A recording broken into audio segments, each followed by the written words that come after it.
नमस्कार मित्रांनो, मी अक्षय वानखेडे आपला IBPS करंट अफेअर या चॅनलवर स्वागत करतो। मित्रांनो, आज आहे दिनांक 9 सप्टेंबर 2025 आणि आज कल्याण डोंबिवली महानगरपालिकेच्या पेपरला सुरुवात झालेली आहे। तर विद्यार्थी मित्रांनी आपल्याकडे पहिल्या शिफ्टचे प्रश्न पाठवलेले आहेत, तर आता आपण एक एक करून बघणार आहोत। मराठीमध्ये समानार्थी शब्द विचारले होते, यासोबत विधेय विस्तार विचारलं होतं। यानंतर उतार्यावर 3 प्रश्न विचारण्यात आले होते, यासोबतच समूहाबद्दल एक शब्द असं विचारण्यात आलं होतं। द्वंद्व समाजावर प्रश्न विचारण्यात आले होते आणि यासोबतच मनीवर सुद्धा प्रश्न विचारण्यात आले होते। आता आपण इंग्लिशमध्ये काय काय आलं होतं ते बघूया। तर यामध्ये सिनोनिम्स आणि अँटोनिम्सवर प्रश्न विचारण्यात आले होते। त्यानंतर इडियम्स आणि फ्रेजेसवर प्रश्न विचारण्यात आले होते।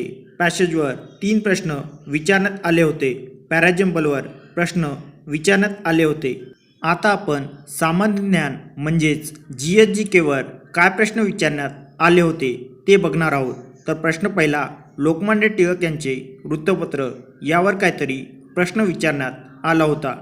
प्रश्न क्रमांक 2, नक्षा प्रोजेक्टवर प्रश्न विचारण्यात आला होता।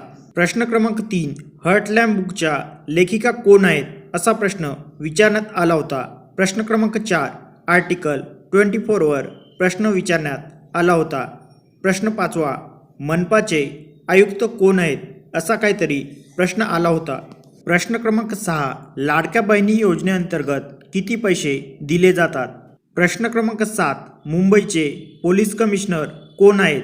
प्रश्न क्रमांक 8, कासारटी नदीवर काहीतरी प्रश्न विचारण्यात आला होता। आता आपण मॅथ रिझनिंगमध्ये काय काय प्रश्न विचारण्यात आले होते ते बघूया। मित्रांनो, इथे लक्षात घ्या, त्यांनी इथे फक्त रिझनिंगवर प्रश्न विचारलेले आहेत, मॅथवर एकही प्रश्न त्यांनी विचारलेला नाही।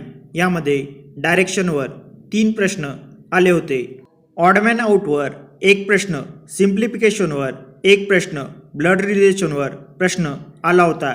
ॲव्हरेजवर 1 प्रश्न, पायचार्टवर 1 प्रश्न, बार चार्टवर 1 प्रश्न आणि बॉडमासवर काही प्रश्न विचारण्यात आले होते। आता आपण मनपा कायद्यावर काय काय प्रश्न आले होते ते बघूया। प्रश्न पहिला, मनपा कमिशनरवर प्रश्न विचारण्यात आला होता। प्रश्न आपल्याला समजू शकला नाही। प्रश्न क्रमांक 2, 6 ते 12 लाख लोकसंख्या असेल तर किमान सदस्य किती असतात असा काहीतरी प्रश्न आला होता। प्रश्न क्रमांक 3, जुनी इमारत पाडण्यासंबंधीचे कलम विचारण्यात आले होते। प्रश्न 4, मुख्य लेखा परीक्षक अहवाल कधीपर्यंत सादर करत असतो असा प्रश्न आला होता। प्रश्न क्रमांक 5, मालमत्ता कर कमी जास्त करण्याचा अधिकार कोणाला असतो।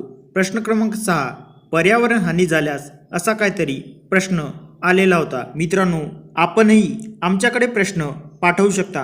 प्रश्न पाठवण्यासाठी 85 52 84 64 62 या नंबरवर व्हॉट्सअपद्वारे किंवा टेलिग्रामद्वारे प्रश्न पाठवायचे आहेत। धन्यवाद।